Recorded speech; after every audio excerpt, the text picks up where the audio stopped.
YouTube, what's going on with y'all, man? One that says Roman back with another lit reaction video, man. Hey, as y'all can tell by thumbnail and the title, man, we getting ready to be doing a reaction to Designer career is basically dead. And why? So let's go on and get straight into this video, man. Ain't gonna do too much talking, man. But before we get into this video, make sure y'all like, comment, share, and subscribe and hit the post notification bell button so y'all can be notified for every new lit video I drop. So let's go on and get straight into this video, man. Within 9 years of becoming a huge star, Desiigner hasn't just fallen off, but has reached the point where you're more likely to see him in the news for having a mental breakdown, exposing himself on a flight, or accusing Kanye of copying his designs than you are to hear about him releasing new music. Left with a reputation of having one of the most dramatic career demises in hip-hop, people are still wondering how it all went so wrong so quickly. So how did a kid from Bed-Stuy go from having the world in the palm of his hands to landing himself into a mental health facility? It's your boy Luesta, and today we're going to be talking about how the music industry broke Desiigner. But first, let's take a look at his rise to see just how far he had to fall. Born in Brooklyn, Sidney Royal Selby was named after his grandfather, who is a famous blues musician. With that talent in his blood, he started rapping at the age of 15 under the name of Dezolo before he switched it up to his name Desiigner. Dang, so his name was Dezolo. That's crazy. Hey man, as y'all can tell, man, I got the neck massage on today, man. Gotta do the reactions in comfort, man. You hear me? In December of 2016, he released his first track under this new alias, Zombie Walk. Straight away, his deep, gravelly voice churned heads, with the comparison to another rapper starting immediately. A rapper you probably know by the name of Future. Just 13 days after he unveiled Zombie Walk, he was about to change his life forever. In some senses, for the better. In others, for worst. Rhyming over a Meek Mill / Ace Hood type beat that was produced by an unknown English kid named Menace, Desiigner unveiled a track by the name of Panda, and almost immediately, it made him a star.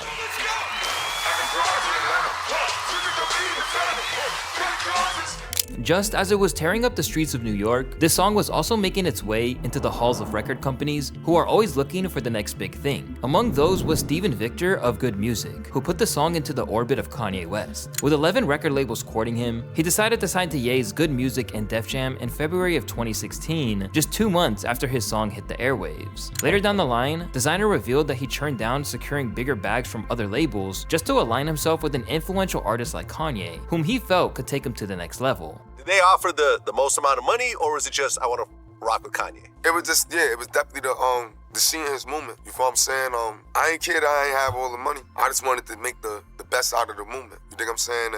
And that's what got that shit diamond. That's what, because I never seen it for the cash. You feel what I'm saying? I just wanted to be able to create a movement where I could be able to jump on stage and make people mind spit, feel it good, inspire others, tap in, help communities, and really do this how I wanted to do it. In some ways, he was right, because by the end of 2016, Panda would already be 4 times platinum, and in due course, it would go diamond in terms of worldwide sales. But a big reason for that came down to the fact that Ye pretty much co-opted the track for his own album. On Ye's The Life of Pablo, his newly signed artist got 2 features. One came on Freestyle 4, while the other was Father Stretch My Hands Part 2. And if you heard that track, it was basically just Panda with an added Ye verse. It's lit, man. Definitely felt good, bro. Felt good. Seeing that shit inspired, bro. Like, in the car when he played it, he was like, yo, man, how you feel about it? It's like, that shit hard, man. Because he didn't want to do too much on it. I feel like Ye didn't even want to do too much on it. He wanted to just, yo, let me say this point, and let's let bro get his shine. I really want to give him that. At just 18 years old, Desiigner became the first rapper from New York in a decade to have a #1 single. The song's success caught the attention of some major stars, and soon, rappers like Meek Mill, T-Pain, and Fabulous remixed the song, making it explode his name into stardom even more. The endorsement of some established stars would have felt good,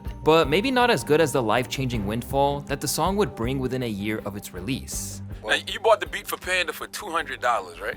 How much has that record made thus far? I made well over 10 million. Damn! Through the success of Panda, Desiigner became one of just 19 rappers at that time to have their first appearance on the billboards eventually reach #1. However, that wasn't necessarily the best thing. particularly because it was his first commercial single. As when it comes to artists who pulled off that feat, it didn't exactly put him in the company of all-time greats. Instead, it put him in line with novelty acts like Snow, Criss Cross, and Mark Wahlberg. Landing at number 1 on your first attempt is crazy, and it means that the expectations on your shoulders are massive. It's worth remembering that it took until 2016 for Drake to top the charts with One Dance. And this was the track that would actually replace Panda at number 1 after Designer's 2-week run at the top. In the wake of making such a splash, the pressure was on Desiigner to not be a one-hit wonder. And at first, it looked like he might pull it off and have a lengthy, successful career, as his first EP, titled New English, landed at number 22 on the charts. But with Panda on the track list, it seems like the presence might have padded out those numbers, as no other track on the project made any major mark. After immediately landing on the XXL freshman class of 2016, he used his freestyle to preview a new track called Timmy Turner.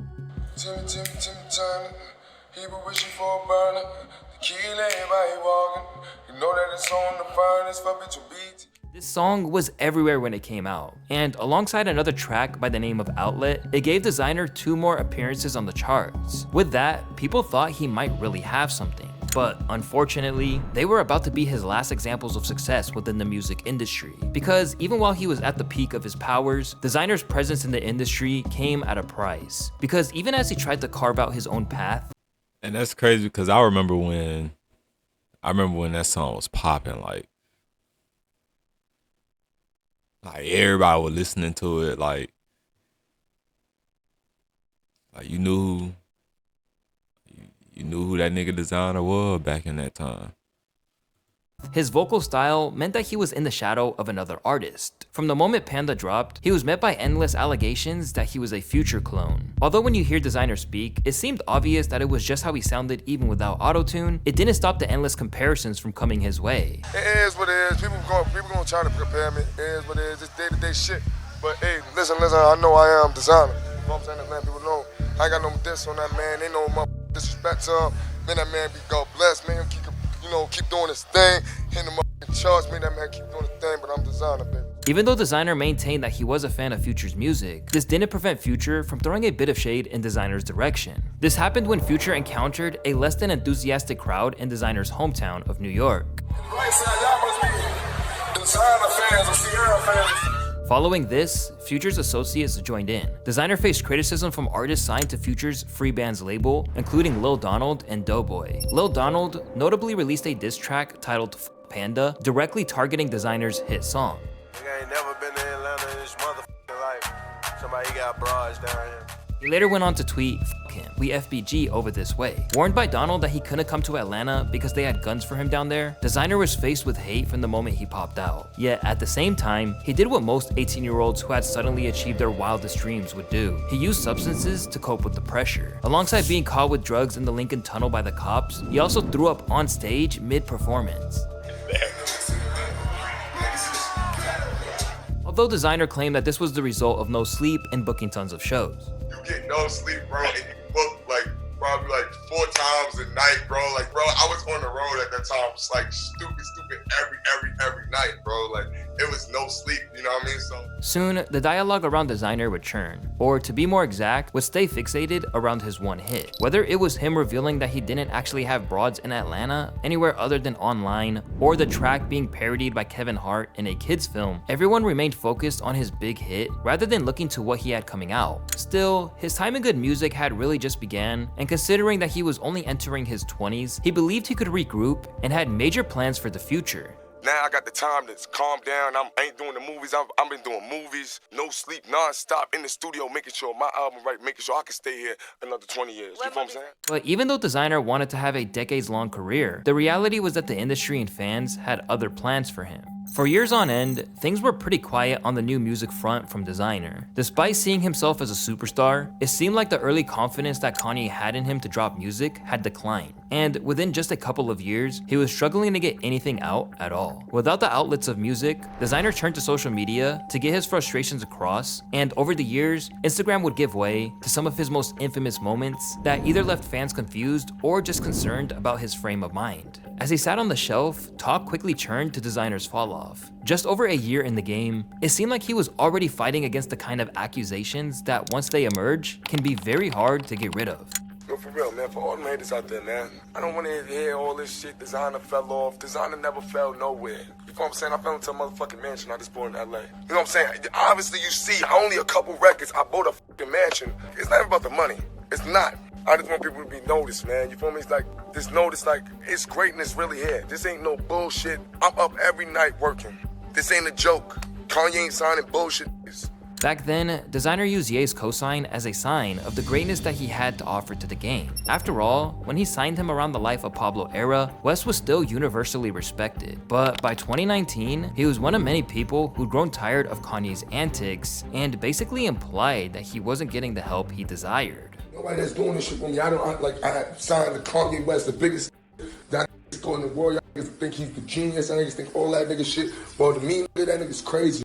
And the me I've been doing shit by myself. With his 2018 EP, starting to believe that Kanye is really crazy because a lot of people be saying that. But, I mean, I feel like when it comes down to a rapper, I feel like they always have a second chance. Same thing with a YouTuber or anybody that's in the entertainment industry. I feel like if they go up and they go back down, they still have a chance to go back up. But it's like if you fall the second time, fan base just might be fried. I'm not gonna lie. Life of Desiigner, everybody, peaking I at feel like 161 on the Billboard, the project was a commercial flop. While for his fans, it contained good tracks like Price Tag, but the only issue is that everyone was sleeping on them as they had written him off already. Although he just kept grinding whenever he got the green light to actually drop music, Desiigner just couldn't overcome the stigma of being a one-hit wonder. And at some point, it began to affect his relationships with Good to the point that in 2020, he had to escape. I've definitely been the studio man around the world, man. You know this, bro. I haven't been trying to like follow too many waves, you know what I mean? It's really sticking to my own, you know what I mean? Still with the situation, I had to get out that good music shit. I just felt uncomfortable with, you know what I mean? It just... Considering how focused he seemed in that interview, it marked the first time that fans thought he was capable of a comeback, with some even contemplating how he could do it. This actually made me happy to see this after people were clowning him. If Desiigner don't start rapping on drill beats, he's gonna miss out on a comeback. He could easily jump on the new NYC wave. Exactly. So that's what I'm saying. Like, you can make a comeback, but you just gotta hop on the trend. Like, you gotta, like, drill music is big right now. So he gonna have to, you know what I'm saying? But as positive as he seemed at he's a first, New York it rapper. quickly became clear that he couldn't fully let go of the trauma that he experienced at Good Music. And instead of focusing on the future, Desiigner continued to long for success and excitement of his early career. Just look at his track letter to Ye from December of 2021, where he painted signing to the label as the greatest days of his life. Madison Square Garden, it first started. I'm up on the big screen, and I'm 17. I'm living that life. Seems like a movie scene. Standing next to Kanye, next to Pusha T. 2016, we was a big team. Performance at Summer Jam, we was the dream team. Sadly, it appears that Designer's initial suspicions might have been accurate, with his early successes potentially representing the pinnacle of his career. He later delved deeper into the reasons as to why he decided to step back from the spotlight. During an interview with DJ Vlad, Desiigner revealed that he wasn't in the right headspace during his time at Good because his father had serious health problems. But rather than opening up about it, the pressures of the industry made him bury it until it came out in other ways. You know what I'm saying? So it was just like, you know what I mean? I wanted Ye to talk to, and it was hard to speak on it, you know what I'm saying? So, you know, I wound up just like, I don't know, man. I just was going through, I had like a young emotion stage at that time, but I was having so much fun, bro. Like, I couldn't express myself the way I, like, what was going on in my crib to my label mates. And maybe I should never try to, like, run, like, my emotion in the game. But it was just something, like, I would just, like, you know, I was young. I never was taught not to keep your emotions out the game. Because I was coming from a place where not too many people made it, bro. And I just wanted to have somebody that, you know what I mean, like that big brother stuff at the same time as being in the label, you know what I mean? Like, not just like, hey, yo, Desiigner, yeah, he making us these millions, but Basically, as an 18-year-old kid who had suddenly had a huge net worth and an audience who were waiting on more, Desiigner didn't have the tools or maturity to express the extent of what he was feeling or navigate the industry alone. So instead, he got resentful and lashed out. He felt that when a serious situation happened with his dad, no one at the label cared, including Kanye. They were only concerned about the money he was bringing in. I understand why he left. I respect it. Now flying without a safety net as an independent artist, Desiigner tried to kickstart his career. But the mental scars that he picked up and the chip that the industry kicking him to the side had left on his shoulder meant that he'd fall even further. By 2022, Desiigner was dropping music more steadily, but he still couldn't escape the Future clone narrative.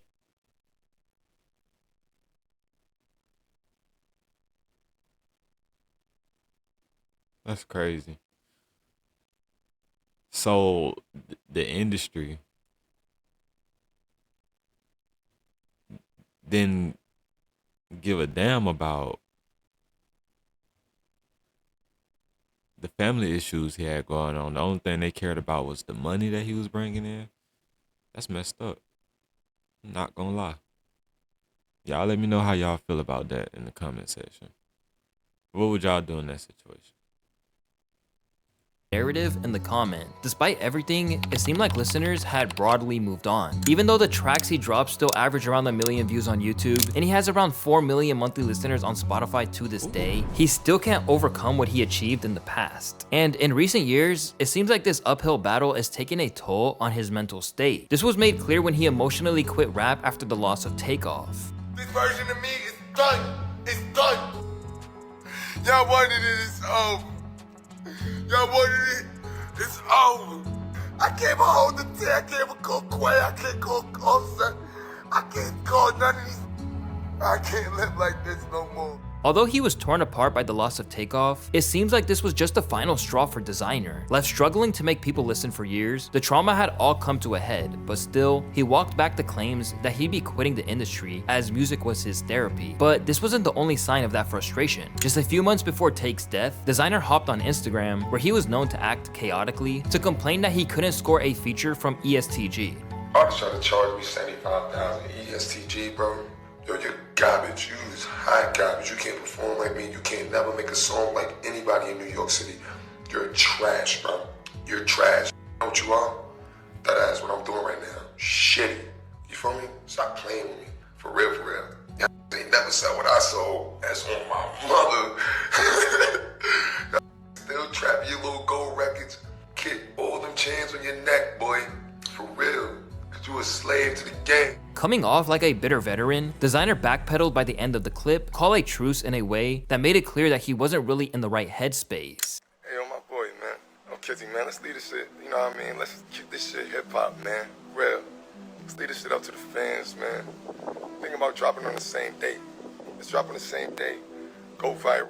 But if that seemed erratic, it was nothing compared to what was to come in 2023. On a flight back from Tokyo in April of that year, Desiigner allegedly began to expose himself in front of flight attendants and reportedly touched himself in the seat. He was constantly told to stop, and he was eventually taken to the back of the plane. Once he was on the ground, he was arrested by the FBI and charged with indecent exposure. Once he came to his senses and the news started to break, he took to IG to reveal that he had been struggling mentally and that he was ashamed of his actions. In addition, he claimed that he was prescribed medicine while in Thailand that he hadn't been taking. Faced with the offender status, and after he obscenely and indecently exposed genitalia in a public place, Desiigner was eventually sentenced to 2 years probation, 120 hours of community service, and a $5,000 fine. Although the rumors were that the sentence was even worse, his lawyer said that the misdemeanor conviction is not one that will cause him to have to register as a sex offender. Embarrassing as this was, it was a small mercy, as if he was actually branded with that title, his career would formally be dead in the water. Shortly after all this went down, he did the best thing he could do and checked into a mental health facility, dropping the sequel to Timmy Turner just before he went in. Sorry, I can't promote it the way I like cause I'm off the grid, but I just want to give you some new music while I take time away to become a better me, he said in a statement. I'm going through through a tough time right now, but I won't let my struggles define who I am. I will come back stronger and make more music that connects with all of you on a deeper level. For those of you who are dealing with any mental health issues, it's okay to ask for help. Now, hopefully on the mend, Desiigner has a chance to work out what he really wants. Does he really want to keep chasing the same success that he once had? Or is he just going to make music for himself and let whatever happens, happen? Whatever is the case, one thing that's for sure is that becoming successful so young wasn't everything he'd wished for. In fact, it was a gift and a curse. And as academics explained after the plane incident went down, Desiigner is a textbook example of getting too much too soon. I always tell you there's like a syndrome of rappers who get to fame really quickly, and it's via like maybe one hit. I kind of want to call it the one hit wonder theory, where that high that probably If I'm not mistaken, they be on this nigga ass right here. lasts for like 2 or 3 years, it really, that dopamine rush is so crazy that after that run is over and life is treating you like you're not that guy anymore, mentally it's hard to adjust to everything going on, because sometimes these guys still have money, but sometimes that fame and euphoria that they get from all of that is just not there anymore. I don't know if that has anything to do with it, but I guarantee, like, we gotta think about this. I guarantee when Desiigner was in the motherfucking hood and broke his shit, he wouldn't have mental problems. I don't think so. Although he may have millions in the bank, the music industry put Desiigner through the ringer. So let's just hope that even if he doesn't have the success that he once achieved, that he can at least be happy in the years to come. I don't know, man. Y'all let me know. Let me know, man. But make sure y'all like, comment, share, and subscribe, man. And stay tuned for the next video.